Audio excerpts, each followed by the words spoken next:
Guys, this is a brief moment that I wanted to get done with you guys so that you can understand this next video that I'm about to show you. Thank you for tapping in with the Humming Pod with your host, Kavaski Urban. Go follow us on Instagram at Pulsating Books. Also follow us on Instagram at XDOSCIENCE and The Ocean Science, DUHOCEANSCIENCE. So all three of those accounts stem towards Humming Podcast. We also have Twitter options or X options. We have Discord options, and you'll find these things in descriptions as you go. But I want you guys to get hip to the information and the text that we're doing according to the book club, because this is where all the information stems from. Books are the source of the information, and we elaborate from books, from text, notebooks, different things like that, from not like journals, simple pieces of paper, tabs, all these different things. We elaborate. And right now I'm sitting in a coffee shop about to let you guys know how deep and how interesting these things can really get if you apply the proper level of information or knowledge, proper level of care or deep love for the study. Okay, so here we go. I have rooted my sources into factions. These factions result around science, and the science revolve around books. And so the books that I collect are like mystery thrillers, crime thrillers, horror, and that is a portion. Then we got fairy tale, fiction, nonfiction, autobiographies, biographies. We have magazines, we have art catalogs, and we have small comic manga style books, little children's stories, different things that along their lines. And we also have loving um, powerful tales about growing and gaining ambitious avenues in your life. So these things right here are the fuel of my catalogs and my categories. And these categories are all branched now into about 9 different factions. That main faction being Pulsating Books. So go follow us at Pulsating Books on Instagram. PULSATING BOOKS. Pulsating Books. Okay? Pulsating Books. Now, Pulsating Books has pulsating novellas, pulsating comics, pulsating poem, pulsating podcast, pulsating Columbo, pulsating Sandra Brown versus James Patterson, pulsating what else? We're looking at pulsating Def Comedy Jam, pulsating Comic View, and we may have one or two others that I haven't mentioned, but you get the gist. We're going to do deep dives into this type of content. So my only crutch that I've seen so far is permissions. Do I feel that I need to gain more permissions to do this type of work? Or do I feel that I'm in good standings as of right now to go and explore in these fields 100% organic?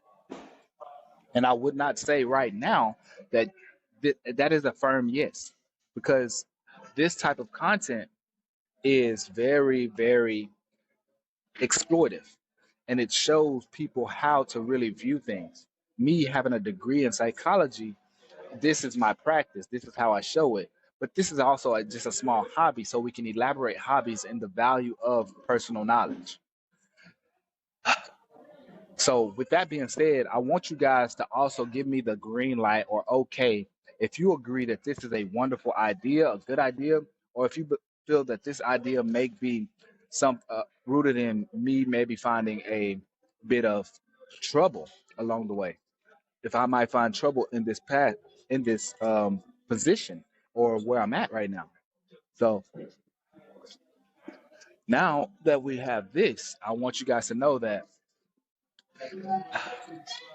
there is no weight on our shoulders according to how we should distribute content. The only option or the only struggle now is eliminating hindrances and blocks to explaining or exposing. So we need to eliminate hindrances and blocks. What is hindering us? What is blocking us? How can we function in fluid, like in a form of fluid, like fluidity or liquidity? How can we function in this way? You feel me? And so, with that being the case, we want to go into things with a plan. To have a plan means to have thought about the outcomes and adjusted them based off real time results. Without real time results, you really cannot openly or accurately say what you expect could happen. And so that is what we want to do. I don't expect to keep this podcast super long. I don't want to. I don't want to make it seem that way. I want you guys to get a brief understanding of what is going on. Following this video right now that I'm speaking to you guys, you will listen to me read a from a comic strip, a comic book. This comic source is called Fables, and Fables has different type. What it does is it brings different type of story characters over time, maybe a span of maybe 300 to 500 years in advance, brings these characters into one big story and applies those characters into situations where they work through a story together, where it's like a town called Fable Town or the farm, and it has animals and humanistic characters separated so that they can all have like individual ways of being. And then they come together and then they operate together, and then the story goes on, and you will hear me read the story and see some of the characters on some of the pages in black and white, of course. And if you want me to do it different next time, just let me know. Send us a text, say, Bosky, that was awesome, that was really good, and we'll go in deeper. So thank you. Listen on. Let me know what you think. Let me go grab my drink real quick, but we're gonna keep it just like this.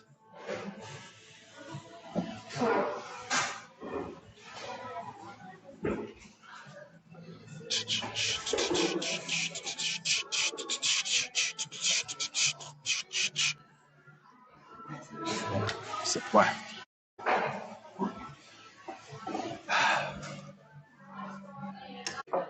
We are streaming straight live to Twitch too. Um, but y'all, for everybody who don't know, I am right now in Lufkin, Texas. The vibes. That's pretty good.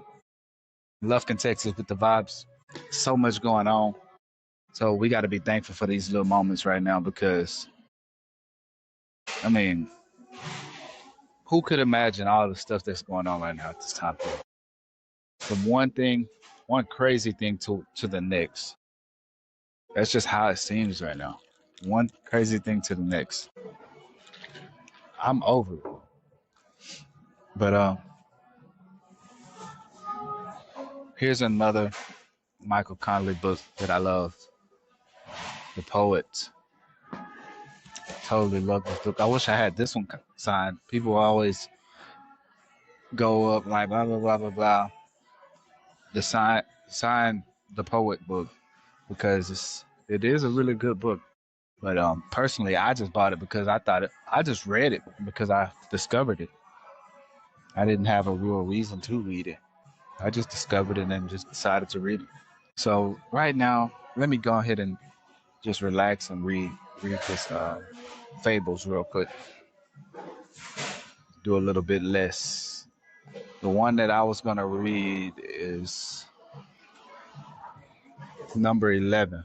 I guess I'll do y'all a little bit due justice or whatever you want, due diligence, and read it out loud for y'all. Even though I don't really want to. Okay, and we're gonna start where I left off at, which is Are you planning on following me all the way into the shower? I can wait in the bathroom while you clean up. We always show up for the breakfast together, and I don't want to break routine. You're afraid Rose won't invite you to stay for breakfast if you don't come with me, right? Of course, she did before you moved up here. You're a truly bizarre bundle of nested insecurities, Stinky. Come in, I guess. You can make my bed while you wait. Attention, all farm fables is what. There's a big message on the barn.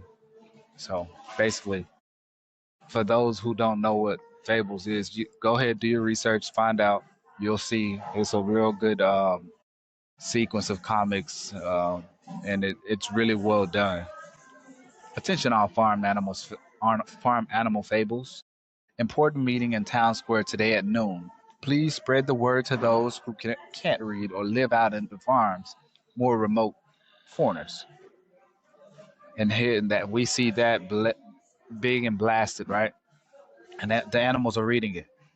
What do you suppose this is all about? More war games? I'll bet. I don't think so. It says just the animal fables, not the newcomer human fables that live in the tents. Well, it's going to be some sort of bad news. They don't put up official notices unless it's bad news, says the chicken. The sky's always falling for you, isn't it? Only because the sky is always falling. Terrible disasters always just come around the corner, says the chicken again. I bet they've run out of Monday chickens and pigs and cows. And this meeting is to inform us that they've decided fable chickens and pigs and cows are now approved food items for all these human fables. It's good to start panicking early every day. Saves so much time, said Mother Bear. Meanwhile, Boy Blue, Mr. Blue is sitting in the shower. Nothing but blue skies to do, I see. Nothing but bluebirds from now on. You've cheered up at least. That's because I've come to a bold decision. Now I've got two pieces of business to complete today before reporting to a Wolf Manor. First, I'll address the farm fables as planned. Then I'm going to ask Rose Red out. Ask her where? You might be right. There's really no time to squeeze in a formal date before I have to leave for who knows how long. A date? But I'm definitely going to finally tell her how I feel. How you feel about what? How I feel romantically. You and Rose Red? Of course, me and Rose Red. Who else would I be talking about? You mean you're not already? But I thought you two had been doing the big nasty for years now. Why would you possibly assume that? Boy Blue said. Not just me. Everyone thinks so. Thought so. You really aren't doing it. But the evidence. What possible evidence? You of all people should know better. Every dang day you wake me up in my own bed where I'm all alone. I just thought you two were being discreet. I assumed you sneak back to your own room every night after you've had your animal way with her royal nibs. I mean, look at the facts, man. You get yourself sent up here for 2 years of hard labor, but does she give you any hard labor? No, she gives you every cushy job at the farm. And long after the 2 years are done, Rose Red takes a page out of the old flycatcher garment. She comes up with a never-ending series of imaginary infractions you've committed. You've committed, so that extra time keeps getting added to your sentence. Well, that was more of a matter of thus keeping you here under her roof. And don't even get me started on how she grins like a drunken schoolboy every time she's in your company. You didn't see her before you came up here? She tried to hide it, but she was not a happy camper. Do you think? If you two really haven't been running like stoats all this time, then let me humbly propose that you are indeed the world's most obvious idiot. because she certainly been sending out signals a blind celibate hermit monk couldn't miss. Heck, boy, picked up on it, and I'm not even on your species. Really? Unmistakably, you squandered a lot of time, cowpoke. Then I'm definitely telling her today, and promptly at noon. So, that's the deal in a nutshell. The Kingdom of Haven is open to all of you who dislike being stuck here on the farm and want to move back into the homelands. Granted, with a few exceptions, the new kingdom isn't precisely located in a particular homeland you came from, but it's being proven time and again to be safe. It's been, and I can personally vouch that it's a lovely place. So what's the catch? A deal this good has to come with one great monster of a catch. Fair enough. Here's the catch. Two catches, actually. First, if you move to Haven, you're joining a kingdom, a real kingdom with old time vows and of fidelity and service and such, which means you have to give up Fabletown citizenship. Your name will be stricken from the Fabletown Compact. Second, currently the boundaries of Haven aren't all that much larger than the farm. So your safe living area will be about the same there as it is here. The same for now, but that will change, right? What will we be forbidden to leave the kingdom the same way we're not allowed to leave the farm?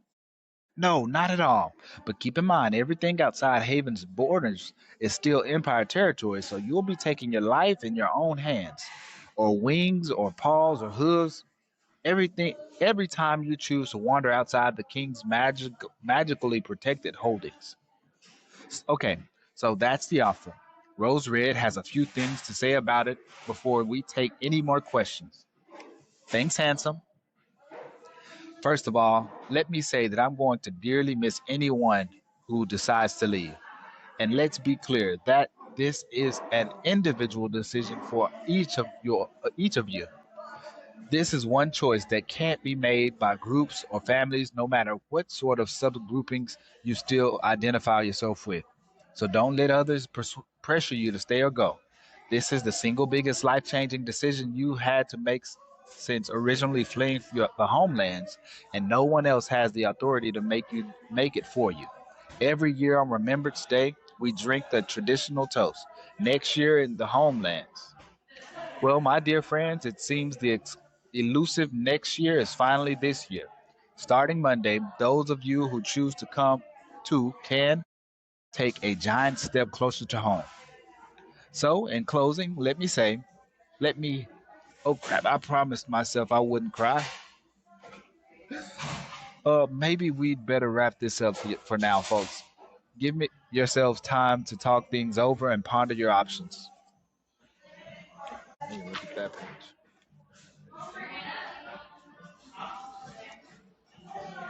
Will they have TV in this kingdom? In this new kingdom? Of course not, dummy. Modern technology doesn't exist anywhere in the old worlds. Well, I don't know if I can give up my shows. I don't see any reason why my iPod won't work there though. Right. I'll still be able to have my tunes. If King Flycatcher lets you bring it, maybe he wants to keep Monday Tech out of his kingdom just like the bloody adversary does. Okay, so that's another question I have to remember to ask. And no more electric lights or hot and cold water out of a faucet. And say goodbye to movie night. Oh dear God, I just realized, what will I say to all my internet friends? None of them even suspect I'm not human, much less a magical creature with a chance to return to his other dimensional magical home. What will I tell Mary? She'll be heartbroken. Who's Mary? My online girlfriend. She thinks I'm a Seattle high school kid named Ricky. Okay. So on the outskirts, all the way back to the homelands at last. All the way back to the homelands at last, but not back to our home, not back to Lilliput itself, but at least a giant step closer. How do we know? I don't know the way the different worlds fit together. Do you? Maybe we're next door to Lilliput and don't even know it. So you're not going to go. Small towns right here where we built it. This is my home, where I've got my cottage with my wife and 3 sons. If we moved to this haven place, we'd have to start all over. So, no, count me out. My job will basically be to act as a messenger between all three fronts and the homelands and then keep both Baghdad and the Fabletown informed. But from time to time, I'll also be able to stop back here. That's great news, Blue. So when I can come back here, I was wondering if I could see you. Well, of course, we'll see each other. The farm's not that big. No, you don't. What I mean is, I was wondering if I could see you, as in Blue, as in a day. What I mean to say is, assuming you feel the same way romantically. Dear Blue, you know I like you an awful lot, but oh no, don't say but I just don't think of you that way. We've become such good friends over the years that I don't think we can be. I mean, I do love you, but as a brother, maybe if we'd started something sooner when you first moved up here. I have to admit, I did have a bit of a crush on you then. You were so heroic after your exploits in the homelands, but you were still so hung up on Red Riding Hood. And now me? Is it just something you have about women with the word red in their names? So that's it. Everything everyone says about women is true. Once they start to think of you as a friend, nothing else is possible. I can't say I don't represent all women. I can't say I don't represent all women. I have enough trouble just speaking for myself. But I don't want this to ruin our friendship. We can just go on as before and too late. That's the other universal rule. Now that I've made such a big dang fool of myself, we'll always recall it when we see when we see each other. I gotta sneeze. Sneezed all over. I sneezed all over the book, dude. Bear with me. Okay. You aren't a fool. Take that back. Every moment from now on will be one of those awkward ones. And that isn't how real friends are around each other. So that whatever we had as toast, gone. Like a burnt wick. Burnt like a wick. But Blue, thank God I'm going far away tonight. Nothing like a good ward to forget a night of exquisite soul killing humiliation. It's, it's this page. I'm gonna read the next page now. Wolf Manor later that same evening. Well, it's about time you managed to join us, Blue. With that magic cloak of yours, I would have thought you'd be the first one to arrive. Sorry, Bigby. I was delayed a bit getting my heart kicked out of my chest and then stomped on a few times for good measure. Oh no, you finally told my sister how you feel about her? So it's obvious even to you? I suppose you also knew she didn't return my feelings. Well, if you'd acted sooner back when she was still so gaga about you. Yeah, well, I was busy then, being entirely oblivious. Tough break, Blue, but better to get it out of the way now. All things considered, better to be dumped now cleanly than to be Jody F while you're away at war. Language, please. I remind you there are impressionable children sleeping just upstairs. Sorry, honey, but it is a time-honored military term. Come this way, Blue. The others are already here. Finally, maybe now we can get this last war council underway. You look a bit down in the dumps, Blue. What's wrong? Nothing relevant, sir. If we could just begin. First of all, we have a last minute change in the order of transports. Being before anything else, you need to get Cindy here down to Terro del Fuego. Toot sweet. We don't have time for her to take Monday flights. If it, not if we want to chance to get a jump on the enemy. Fine. She's ready to go. I can do the first thing tonight when we're done here. No, not fine. Why is Cinderella here at all? She owns a shoe store. How does that qualify her for this clandestine mission? She's needed to run an important errand for the Frau Tortenkinder beauty, and you still give us a clue what it is. I'm only the mayor, for goodness sake, and Mr. Beast here is your successor in running spy ops. He at least should know. Welcome back. Spy ops? But this is just Cinderella. She only sells shoes. Sorry, Prince Charming, but the fewer you know, the fewer who can spill the beans. Trust me that it will help the war effort. The Totenkerner was reluctantly enough to even let me in on it, only because we'll need you to pull my fat out of the fire in case everything that can go wrong does go wrong.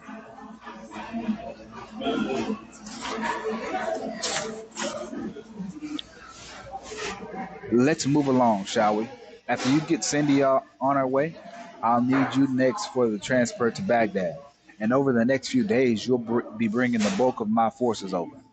Yes, that's still next, but the blues get on blue schedule. Unless we get good news from the Imperial City, once that window opens up, we can't count on it remaining open for very long. So Blue could be pulled out of our planned rotation at any moment to move Briar Rose into place. Now Briar Rose is suddenly some kind of enemy infiltrator too.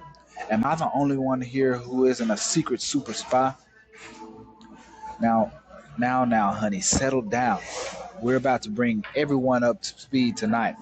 All is about to be revealed, at least those things we can reveal. Please, dear heart, for your own safety in the middle of the night, please tell me you didn't just say settle down, honey, to me.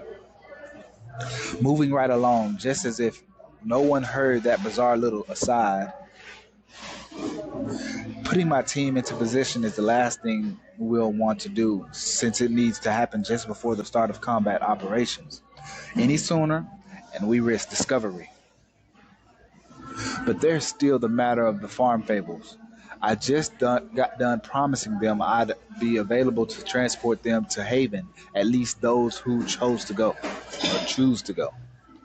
And you will, but you'll just have to fit those runs in and around the other, more pressing duties. With that settled, Bigby, I think it's time to move on to the next matter on our agenda. Beauty, since you were wondering why you needed to be here, you're fired. What?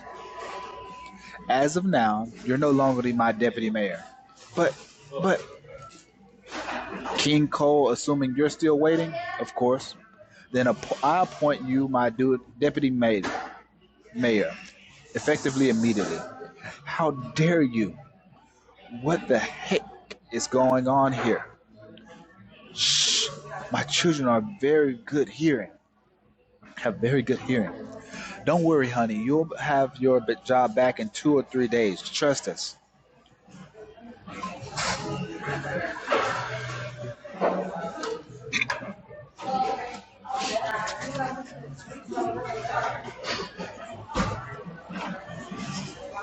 All right, now I move on to a new story, which is the main story of the book. So this book is War and Pieces. And right now I'm moving on to the first chapter of Voyage of the Sky Treader. War and Pieces, chapter 1. And so we went to war. Most of you who know me know I've had my fill of war before you and had no desire to relive my called heroic past. Long ago, I was a part of an army that lost nearly every battle we fought.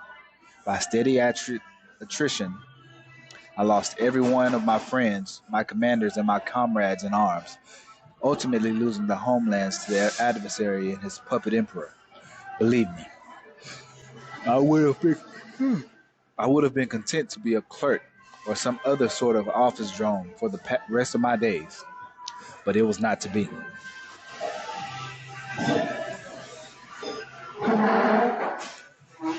And then we go in. Report from the lookout, sir. Dragon spotted at 4 o'clock, high about 2 miles out and approaching fast. At least this time we plan to win. For once, we had no intention to hold out as long as possible, doing the best we could in a lost cause, fighting a valiant but doomed campaign. Steady as she goes, Helm. A single dragon isn't enough to interrupt our schedule.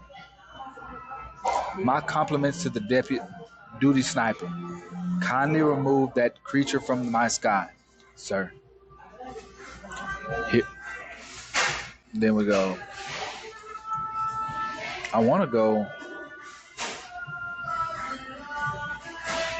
And then we say, kindly remove that creature from my sky, sir. This time we plan to act decisively, meeting force with overwhelming force, giving the enemy to chance at a fair fight. Prince Charming's compliments kill the dragon. Right here. Roger that. It looks like I would read it here and then go here. That's pretty crazy. Let me show you. I don't really know how to really read this page. Looks like I would read. Typically you read from here down and then here down. But right now it seems I'll read here all the way down and then here all the way across. So let's see what happens. Sir? No, that's not possible to read it like that. It's not possible. Prince Charming's compliments. Kill the dragon. Roger that. This time we'd cheat. I make the range at 2,230 yards. Wind from south by southwest at 9 miles per hour. I concur. Here it comes. Here he comes. The outgoing dispatches will be ready momentarily, sire. Okay, I'm in no hurry. This time we brought guns to a sword fight. Got him. Scratch 1 dragon and 2 riders.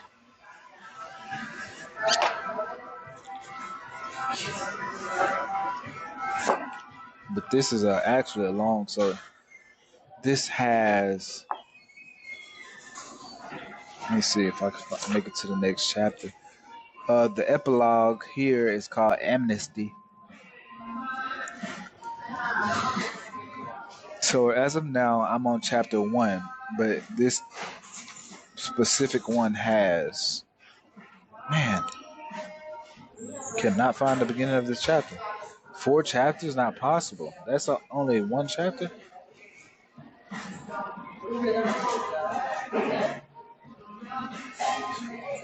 Wow, it's only 1. I guess that was right. So it's only 4 chapters, but this is very deep content, so it's kind of tough for me to intake it all. I cannot lie about it. I can't really grasp it all so easily. I probably could grasp it better if I didn't read it out loud, honestly. But you guys get the gist. If you want me to read it again, just let me know. And I will read it again for you guys.